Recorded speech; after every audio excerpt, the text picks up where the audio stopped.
Yun, hello mga ka-farmers. Ito po ay panibagong batch ng ating talungan.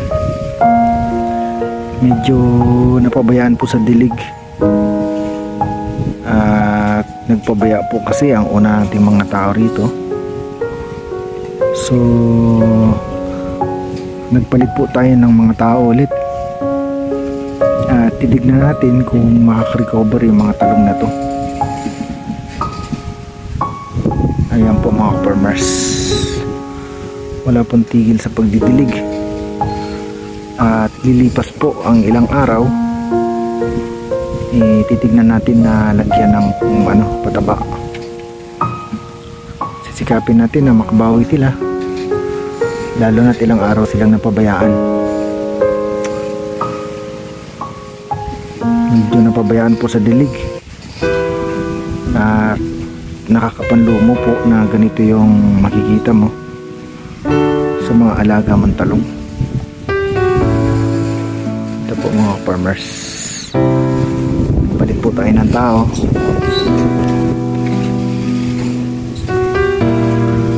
Dahil sa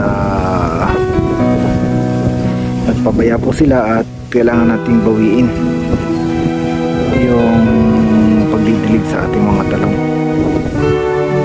Palagay ko naman po kakayanin natin na bigyan ng maayos na dilig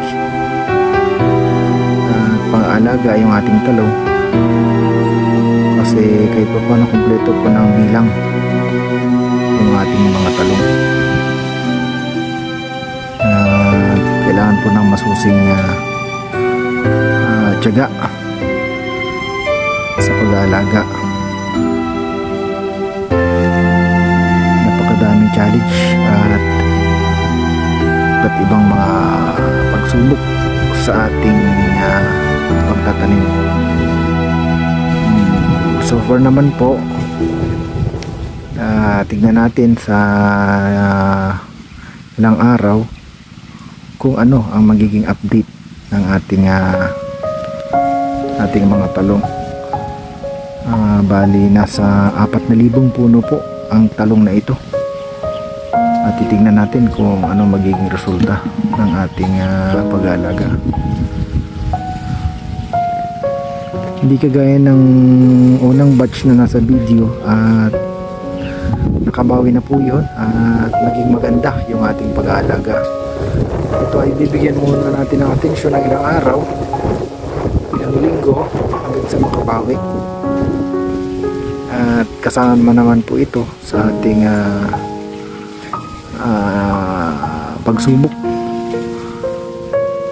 sa pag-aalaga ng ating mga talim. Sige po mga farmers, at sa susunod nating video tignan natin yung mga update.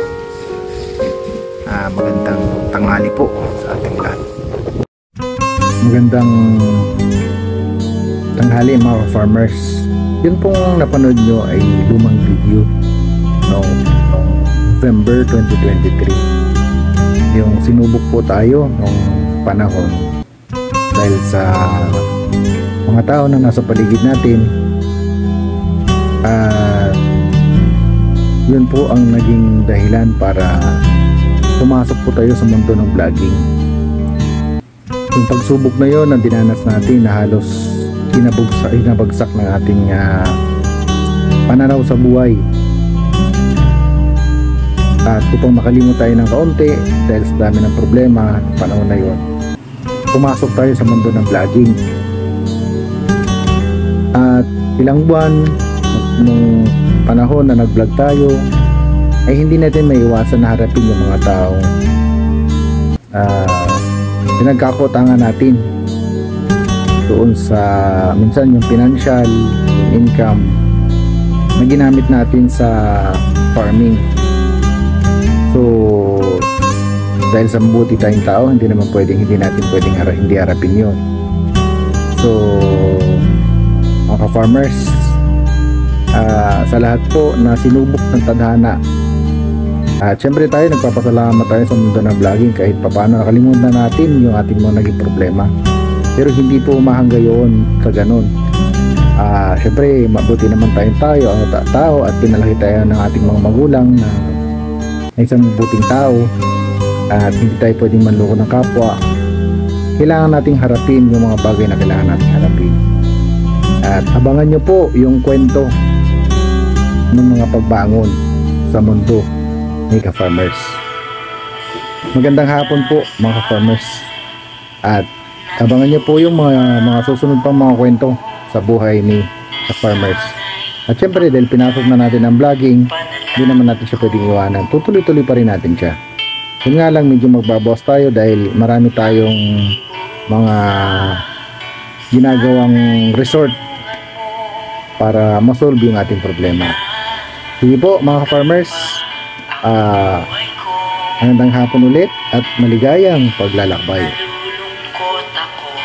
Agosto 2024, pagkatapos ng ilang buwan na pagsubok sa buhay ni Ka-Farmers at ilang buwan mula nang tayo ay nag-vlog at pasukin natin ang social media para makalimutan natin ang ating naging problema at mga pagsubok sa buhay, ay muli nating buksan ang pagkakataon upang harapin ang lahat ng pagsubok ng nakaraang tadhana. Hindi man natin naging kasalanan ang pagsubok na yon dahil sa mga taong nakapaligid sa atin, lalong-lalo na sila naman ang may dahilan kung bakit naging magulo ang lahat. Iniisip natin kung hahabulin natin yung mga taong nanloko sa atin o maghabla ng demanda laban sa kanila at hayaan natin na ang tadhana o ang batas ang uusig sa kanila. Pero minsan iniisip din natin yung ating pagiging mabuting tao. Minsan kasi hindi sa lahat ng pagkakataon na laging batas ang buusig sa mga taong may kasalanan sa atin. Mas masakit pag ang langit ang humingi nun at gumawa para sa atin. Minsan kung hinihiling natin sa langit na sila na ang bahala sa mga taong gumawa nun at sila ang naging dahilan ng pagsubok na yun na halos ikasira ng ating pagkatao, ay mas matindi ang lapat ng parusa sa mga taong hindi naging mabuti sa atin. Dahil minsan ang sabi ng aking mga magulang, piliin natin ng maging mabuti sa lahat ng pagkakataon at langit na lang ang bahala sa mga taong nanloko sa atin.